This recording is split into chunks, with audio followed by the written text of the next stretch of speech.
Happy Tuesday to you, everyone. Hope you're having a great day, and as always, I hope you're having a great training day. So apparently a lot of you guys caught on to the fact that I use stuffed dogs, fake dogs, for a variety of reasons. I'll use to showcase how to do hand placement, certain equipment, but the biggest reason why I use fake dogs is to help me evaluate dogs that we're trying to find out, are they maladaptive? Are they reactive to unfamiliar dogs? And if they are, to what degree? So we're searching. And these fake dogs, even though they are fake, they're not fake to any dog I've ever run them by before. They think they're real. So I got a lot of people asking me, hey Bryan, I have a reactive dog. Would it be beneficial if I were to purchase a big fake dog like you have, like Red Zone here, and use it and to help me with my dog's training? Absolutely, absolutely, I highly encourage you to do so. There's a couple of reasons why. So here's some of the benefits of it. Number one, it allows you to focus on your dog and not this dog. Okay, so what's your worst day? Your worst day is your dog attacks this dog and rips a leg off of it. Now you got to get out a bunch of duct tape or whatever. This allows you to focus on your dog. Learn to read your dog. Get that predictive information. Control your dog around this one. I love it. We do it here. We have a reactive dog board and train program. We'll use these dogs. So I highly encourage you to do the same thing. It also allows you to develop your skill set.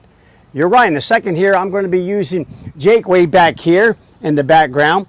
Jake's one of our professional trainers here at Taming the Wild, and he's going to be working with the dog here so that we can now also work with Red Zone. So I do highly encourage it because it allows you to develop your own skill set without worrying about this other dog and seeing how fast it's approaching. You kind of control all of that, and allows you to learn how to read your dog in these situations when you're going to encounter these unfamiliar dogs. If you do use it, you can do it one-on-one, and we'll show you how to do that here in a second. But to take super advantage of having a stuffed dog, try to get a training partner to help you out. Yeah, try to grab someone who can help you. And if that someone is going to be handling the stuffed dog, tell them, make it seem real. So that means on occasion you reach down here and pet this thing. You bet. I love old Red Zone. I've had him for a long time. I kind of like this dude a lot. Make sure that you reach over and give it a treat. It may not, it's not going to take the treat, but go through the motions. Say heel. Do all the things that you do with a real dog. Otherwise, dogs who by biologically prepared learning pay attention to those things that stand out, and those things that minus that will stand out. So if you kind of get that, the fact that I'm not saying a word to this dog, I'm not doing anything to this dog that I would normally, your dog would normally experience if someone were walking a real dog, that minus of all of those behaviors, all of those sounds, all those visual references will stand out.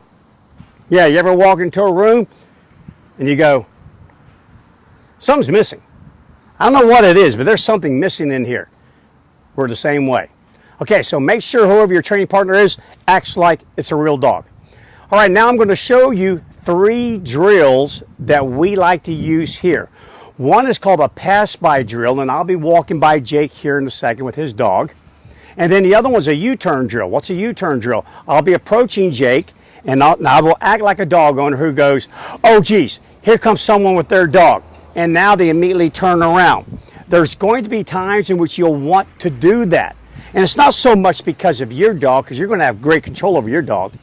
It's because something tells you from your observation that that approaching person does not have great control of their dog.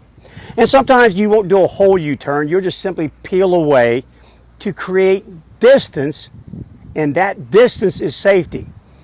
And then the last one is called a pop-up drill.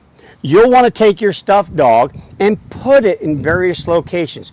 Come from around the corner, boom, pops right out of nowhere. Place it behind some bushes. Place it behind a chain link fence. Maybe your neighbor's fence, you can talk to them about it. There's all sorts of realistic training that you can do with a fake dog. So let me go ahead and start showing you these drills real quick. The first one we're going to start with is called the pass-by drill. Heel. So I'm going to make red zone heel. And we're going to go walking by. As you see, I kind of have to walk slow. And we move along. Attaboy, good job, red zone. There we go. All right, those are known as pass-by drills. Do those. Practice controlling your dog. The next one is the U-turn drill. Heel. So we approach, I see him coming, oh no, and I pull this dog away. Pull this dog away, and now Jake's going to do the same thing. So what you want to see here in the U-turn drills is both the other dog turning around, because a lot of owners will do that if they have a reactive dog, and your dog, who may be reactive, may choose that moment to suddenly pursue, to suddenly go after them. So make sure both dogs do the U-turn drill. So I'm going to get a little bit further away, and this time I'm going to have Jake do the U-turn, not me. So I'm just going to drag old red zone down here. Okay, you ready, Jake? Yep. Okay, so about right now, Jake sees me, he does a U-turn. And I keep approaching. Now see as the pup here looks over the shoulder. Keeps looking back, so we want to have control. Let's do it again, Jake. Okay, ready? U-turn. Oh, you see there? That's exactly what can happen. That's exactly what can happen. And this also affirms that the real dog thinks the fake dog is real. Let's do it again, Jake. You ready, buddy? Okay, actually, I'm sorry. Let's get a little bit of distance first. So let me get a little bit of distance here. Because in real life, if you can, make that decision to do that U-turn or to deviate away as soon as you can. As soon as you see the other dog approaching. Heel. Okay, so right now, Jake wants to do that U-turn. Much better. Much better. Okay, Jake, now let's do this. I want you to peel away. Go away from me. Coming? Go away. Very good. Very good. Okay, and one final pass-by drill. There we go. Very good. Okay, now, come on, buddy. I'm going to lift my dog up here for just a second. And now we're going to do the pop-up drill.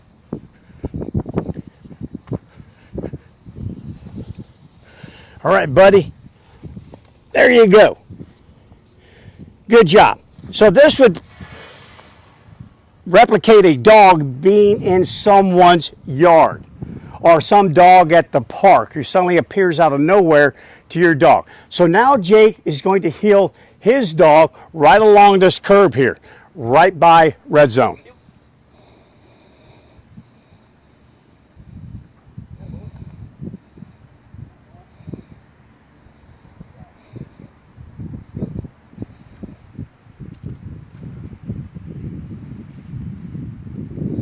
Okay, now to make it, I'm not sure. All right, buddy, ready?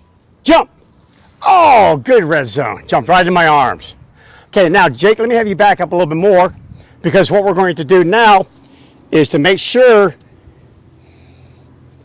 that red zone can be seen. I'm going to put him right there in that little split in the bushes there. All right, buddy, it's going by.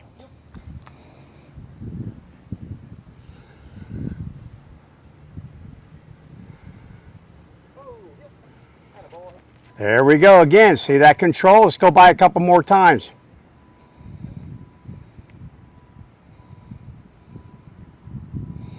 This is real life. This can happen. As you see, hackles up, a little bit worried. And now we have avoidance. So we're not going to push that issue there. We have absolute avoidance. And if you see that, go ahead and bail out that situation at that moment. Don't push it. When your dog tries to avoid, When you're in the beginning stages of using a stuffed animal like this, just avoid that at that moment. Start working from a distance till you can finally work in closer and closer and closer. Many times, just like a human, if you were walking by, how many times have you gone for a walk with your dog or without your dog, and all of a sudden about right here you go, oh geez. Same thing. Same thing. So be patient, work it in slowly. All right, Red Zone, come on over here, buddy. Okay, now, a couple other little points I want to cover. When you use fake dogs to help you train your real dog, couple words of caution. Number one, I would not use this animal to create a meet and greet and no eat animal. I wouldn't do it. If you depend upon the reactivity of your dog, if it's low level, you may get away with it. But if it's dogs that are moderate to high level reactivity, allowing your dog to come up and greet this fake animal could give your animal the confidence that it needs to approach something like this very quickly. And because your dog is already camped out in that arousal column, the amount of tolerance, the threshold of reacting aggressively is much lower. You're much closer to that threshold. So I wouldn't do that. I'd work around it, work close to it, but I wouldn't do a whole lot of meet and greets. If you do that, you allow your dog to come up and meet this dog, that will almost become the expected outcome. I expect it. And therefore, when that doesn't happen, you can find your dog immediately pushing, immediately pulling, and directing all of its power and energy to get to that other dog. And why wouldn't it? Hey, this dog's never bitten me. In fact, if anything, I've kind of gotten a little bit better. I think I own this dog. I've had dogs come up and immediately mount this dog, perpendicular mount, rear mount, grab it by the muzzle, grab it by the leg. Yes, walk around a lot more confident after a few passes than what they did when they initially were met by the dog. So kind of think about that. Low level reactivity, okay, maybe I'll allow that. Medium to high reactivity, don't do it. It's not worth it. It's not. This is the dog that during a walk while I'm on a leash and a lot of my options are taken away from me, especially one called flea, I just wouldn't chance it. There's just the benefit of that is just not worth the potential cost. Okay, another thing, make sure you use a variety of fake dogs. I have Red Zone here. Red Zone, I shaped him.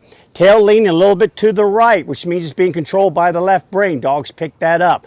Very confident animal. Tail up, ears forward, mouth slightly open, head up, steady gaze, standing taunt. And then I have my other little dog. This is flat black. He's black in color and his facial expression is flat. I can shape his tail to be very submissive, very fearful, to no different than Red Zone's. Up and over to the right, a little bit of his body. You can do this. Make sure you have a variety of dogs, at least two of varying sizes, varying colors, varying shapes. And the reason why you want to do this is because dogs have what's called search image formation. I did a Facebook Live on that, meaning they have the heightened ability to detect a target, from a long distance. And the bad thing is they will make this their target. If that's all you use, this is the target. This is what I need to be concerned with. Or on the flip side, not concerned with. And then the real one comes along. Bad, they begin to just really focus their attention on animals with certain features. And they ignore the features of other animals. And if that happens, you're going to run into trouble because either one extreme or the other. This is something I need to be afraid of or something I can be very confident around. And now all of a sudden it lures me into a trap. So we like to use a wide variety of stuffed animals. Everything from little puppy looking animals to medium size with different expressions or no expressions to larger dogs. Yeah, they're really handy and can really help you. And the only other drawback is these things can be a little pricey. Just so you know, I'm warning you. I can't remember exactly what we paid for Red Zone, but it was, yeah, several $100s. So they're not cheap. So don't expect to go online somewhere and find one of these. If you do, let me know, because I could use a few more. But yeah, expect to pay a few $100s to get one of these stuffed animals. Okay, guys, so I hope that helps you, gives you another little tool to think about. A lot of you don't think about it, but some of you have definitely caught on because you were paying attention to my videos that, hey, why does Bryan use all these fake dogs? Well, there you go. I use them for a lot of things, but definitely working reactive dogs, as you saw here today.